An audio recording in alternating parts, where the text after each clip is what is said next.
সিংহ সিংহ একটা সিংহ, আর একটা নেকড়ে, আর একটা পাতিশিয়াল, এই তিনটাই মিলে সারাদিন পরিশ্রম করে তিনটা শিকার করেছে। একটি খরগোশ, একটি হরিণ, আর একটা বড় গরু।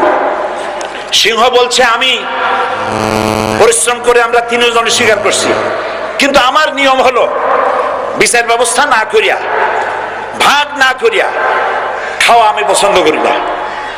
তো আমি প্রথমে দায়িত্ব দিলাম নেকড়েকে, আয় নেকড়ে ভাগ কর। নেকড়ে বলল মহারাজ এটা ভাগ করার কি আছে, ওই খরগোশটা বেটা পাতিশিয়াল খাক, হরিণটা আমি খাই, যেহেতু আপনার দেহ বড়, আপনি মহারাজ আপনি গরুটা খান। সিংহের মেজাজ খারাপ, বেয়াদব, এই ধরনের অসম বন্টন নীতি কে তোকে শিখালো? এক থাপ্পড় মারছে, নেকড়ের কল্লা উড়ে গিয়ে 50 হাত দূরে পড়ে গেছে। এবার সিংহ বলছে এই শিয়াল ভাগ কর বেটা। শিয়াল কয় মহারাজ এই সাধারণ জিনিসে কি ভাগ করার কোনো বিষয়? কয় না, ভাগ না করলে তো আমি খাইতে পারি না। তো ভাগটা যদি আমারে করতেই বলেন, আমি বলবো খরগোশ দিয়ে আপনি ব্রেকফাস্ট করবেন, লাঞ্চ করবেন হরিণ দিয়ে, ডিনার করবেন গাভী দিয়া।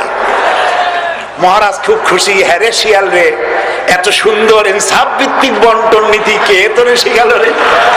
কইছি একটু আগে যে কল্লা দিয়া গেল ওই আবার শিখায় গেছে। কাজী ধর্মভিত্তিক রাজনীতি নিষিদ্ধ করতে গিয়ে ফেরাউন আর নমরুদ যে শিক্ষা পেয়েছে তার থেকে শিক্ষা গ্রহণ করুন। আগুন নিয়ে খেলবেন না, বরদাস্ত করবে না বাংলাদেশের 16 কোটি মানুষ।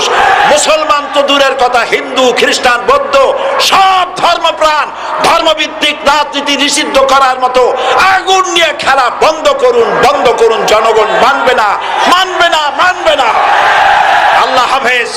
বাংলাদেশ জিন্দাবাদ, বাংলাদেশ জামাত ইসলামী জিন্দাবাদ, বীর চট্টলা জিন্দাবাদ।